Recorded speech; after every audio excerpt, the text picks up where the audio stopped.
नमस्कार साथियों, आइए जानते हैं इंस्पायर मानक अवार्ड ऐप में किस प्रकार से बच्चों का नामांकन किया जाना है। सबसे पहले गूगल प्ले स्टोर पर जाइए, सर्च कीजिए इंस्पायर मानक अवार्ड ऐप। ये इंस्पायर मानक ऐप आ रहा है, देख लीजिए। इसका जो लोगो है वो इस तरीके का है और मैं इसे इंस्टॉल कर लेता हूँ। इंस्टॉल करने के बाद हमारे पास दो विकल्प रहते हैं। या तो आपके पास आपने पहले से रजिस्ट्रेशन करा रखा है तो आपके पास लॉगिन क्रेडेंशियल्स होते हैं, मतलब यूज़र नेम और पासवर्ड रहता है। अगर नहीं कराया है रजिस्ट्रेशन तो पहले आपको रजिस्ट्रेशन कराना चाहिए। तो अभी ये इंस्टॉल हो चुकी है। अब मैं इसे ओपन करता हूँ और इसके बाद ये जो एरो आ रहा है ये जब हम टच करेंगे तो हम इसकी ऐप में एंटर कर जाते हैं। फिर से टच कीजिए। अब देखिए दो विकल्प आ रहे हैं, लॉगिन, न्यू रजिस्ट्रेशन।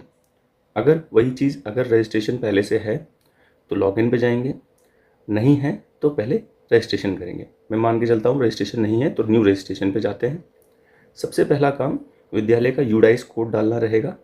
तो मैं उदाहरण के लिए कोई एक यूडाइस कोड यहाँ पर लगा देता हूँ। ये हमने यूडाइस कोड डाला, इसको प्रोसीड कर देते हैं। Record not found, we want to proceed further. हाँ, मुझे आगे बढ़ना है, यस। अब देखिए ये कुछ डिटेल हमसे मांग रहा है। कौन सा राज्य है, ये देखिए कौन सा राज्य है, स्कूल की कैटेगरी बताइए आप।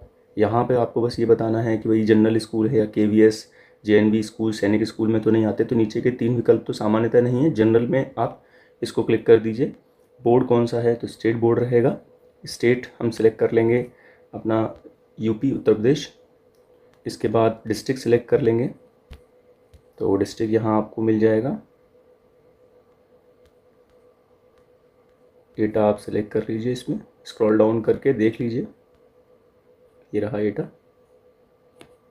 तहसील सेलेक्ट कर लेंगे, education district Etah. Name of school डालेंगे।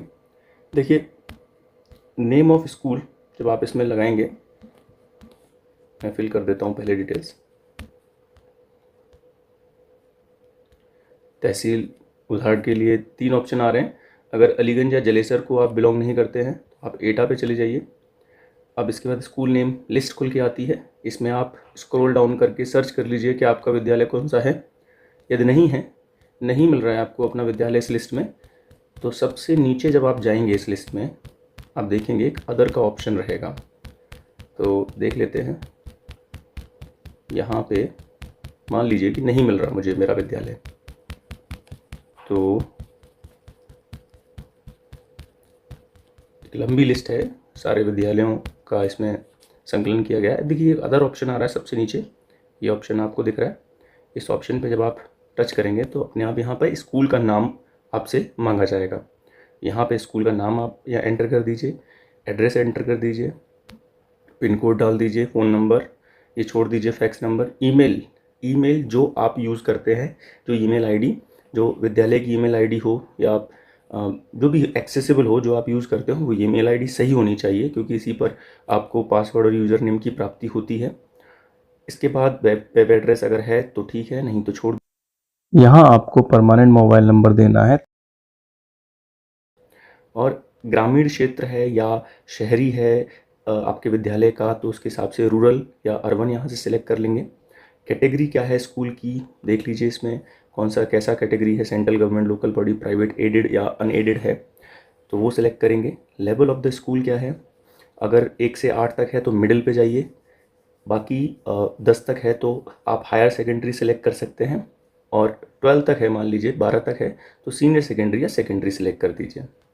इसके बाद स्कूल हेडमास्टर क्लास कहाँ से कहाँ तक है, यहाँ पे मैं मान लीजिए मैं विद्यालय चला रहा हूँ कक्षा 1 से कक्षा 12 तक, तो इसमें मैं 1 डाल दूँगा और यहाँ पे मैं 12 की एंट्री दे दूँगा। इसके बाद बच्चों की संख्या कितनी है और 6 से 10 तक पढ़ने वाले बच्चे कितने हैं वो हमें एंट्री देनी है।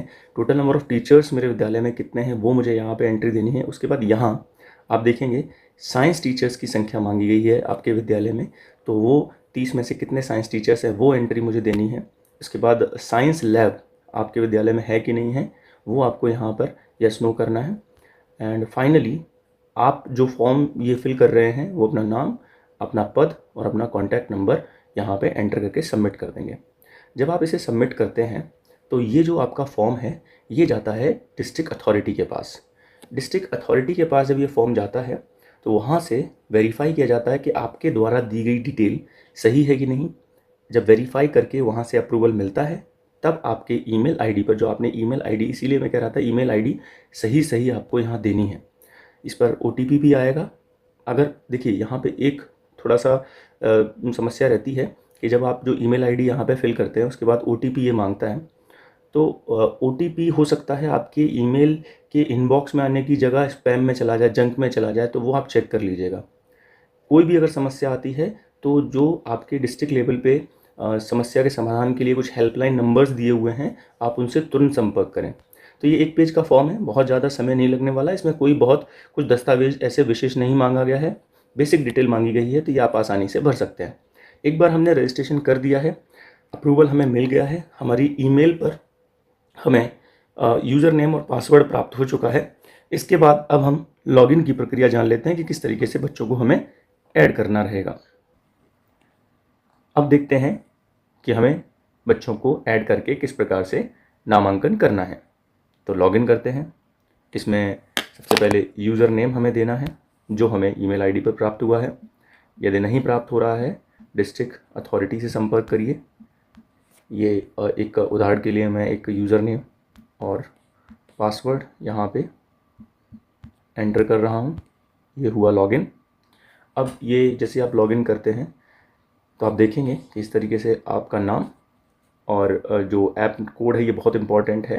ये आप अथॉरिटी से जो डिस्ट्रिक्ट लेवल पर हेल्पलाइन नंबर दिए हुए हैं, इनसे जब आप किसी भी समस्या के लिए कम्युनिकेट करेंगे इस ऐप नंबर को ज़रूर शेयर करें। और ये ईमेल आईडी, ये मोबाइल नंबर जो आपने रजिस्ट्रेशन के समय दिए थे। इसके बाद आप देखेंगे यहाँ पे स्टूडेंट नॉमिनेशन एक ऑप्शन आ रहा है। तो प्लस ये जो प्लस का चिन्ह आपको दिख रहा है, इस प्लस चिन्ह पर जाकर आप इसको टच करें। ये कुछ इन्फॉर्मेशन मांग रहा है कि आपने अपने स्कूल में एक स्टूडेंट आइडिया इनोवेशन प्राप्त करने के लिए आपको एक कंपटीशन आपको अपने स्कूल में ऑर्गेनाइज़ करना होता है, तो यस कर देंगे। और कितने बच्चों ने उसमें भाग लिया तो वो यहाँ पर जोड़ना है। देखिए इसमें जो भाग लेने वाले बच्चों की संख्या ये कितनी भी हो सकती है, ये 50 भी हो सकती है, 100 भी हो सकती है। इस संख्या का आवेदन से जो नामांकन हम करेंगे उससे कोई संबंध नहीं है। मान लीजिए 50 में यहाँ पे एंटर कर देता हूँ और आगे बढ़ जाता हूँ। कुछ विशेष बातें यहाँ पर इंस्ट्रक्शंस हमें प्राप्त हो रही हैं। तो ये जो रेड कलर का बॉक्स आप देख रहे हैं डिब्बा, इसको आप टच कर दीजिए, ओके कर दीजिए, सेव कर दीजिए। देखिए अब ये 5 यहाँ पर बॉक्स बन के आ रहे हैं। तो यही यहाँ हमें बच्चों को ऐड करना होता है। तो जैसे मैं पहले बच्चे को ऐड करूँगा तो ये जो प्लस आप देख रहे हैं, इस प्लस पे जाऊँगा और यहाँ पे मुझे बच्चे को ऐड करना होगा। अब देखिए बच्चे को जब आप ऐड करते हैं, नामांकन करते हैं, तो क्या क्या डिटेल चाहिए होती है वो आप देख लीजिए, ये महत्वपूर्ण है।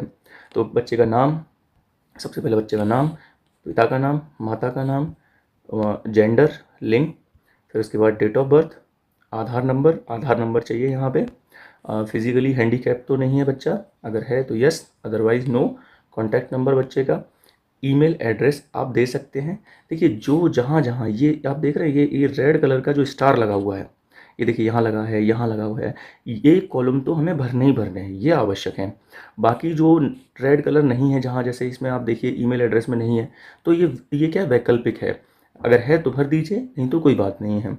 इसके बाद आपको क्या करना है, आइडिया के बारे में। आइडिया जो भी बच्चा प्रस्तुत कर रहा है उस आइडिया को यहाँ पे आप लिख दें। जितना शॉर्ट आप लिखें, सटीक लिखें, उतना बेहतर है। तो आइडिया लिख दें कि क्या आइडिया है। किसी बच्चे ने कोई आइडिया दिया है तो वो आइडिया आप टाइप कर दें यहाँ पर। और उसके बाद वो जो आइडिया है वो किस बारे में है। इसमें 3000 कैरेक्टर्स की बात कही है, लेकिन आप मिनिमम यूज़ करिए, अपनी बात कहने बस इतना है। तो अपनी बात यहाँ पे आप रख दीजिए कि क्या है आइडिया, पूरा डिटेल मांग रहा है तो आप यहाँ आइडिया मेंशन कर दीजिए, टीचर का नाम मेंशन कर दीजिए। अब ये सबसे महत्वपूर्ण है, बैंक अकाउंट डिटेल्स। तो जिस बच्चे के नाम से जो बच्चा आवेदन कर रहा है, जिसका नामांकन किया जा रहा है, उसके बैंक अकाउंट डिटेल की यहाँ आवश्यकता है। तो बच्चे का ही बैंक अकाउंट होना चाहिए। इसके लिए अगर नहीं है तो आप पोस्ट ऑफिस में एक विकल्प रहता है इंडियन पोस्ट पेमेंट बैंक का, वहाँ पर 5 मिनट लगते हैं हार्डली, और बच्चे का अकाउंट खुलवाया जा सकता है। तो बैंक अकाउंट डिटेल यहाँ पे भरेंगे, name and address of the bank. इसमें आप जाएंगे तो कौन सी बैंक है, मान लीजिए मैं इंडिया पोस्ट, ऐसे जो जो मैं बता रहा हूँ, पेमेंट बैंक है तो वो यहाँ पे आप एंटर कर देंगे। अकाउंट नंबर रिपीट करना है, फिर अकाउंट होल्डर नेम, आईएफएससी, फिर आईएफएससी। देखिए यहाँ पासबुक की इमेज मांगी जा रही है, पासबुक की फ़ोटो खींचकर उसको आप पीडीएफ में बदल कर, साइज़ जो है 2 MB से कम होना चाहिए, बस ये ध्यान रखें, और यहाँ अपलोड करेंगे।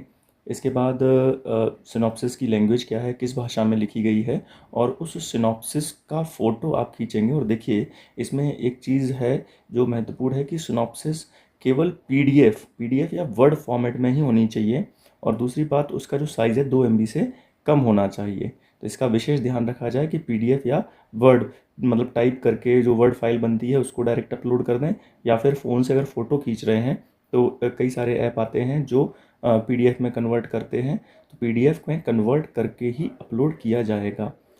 इसके बाद इनोवेशन, अगर कोई आइडिया बनाया है, प्रोजेक्ट बनाया है कुछ बच्चे ने, तो उस आइडिया का हमारे पास अगर फ़ोटो है, कुछ स्केच बनाया है, तो वो आप अपलोड कर सकते हैं।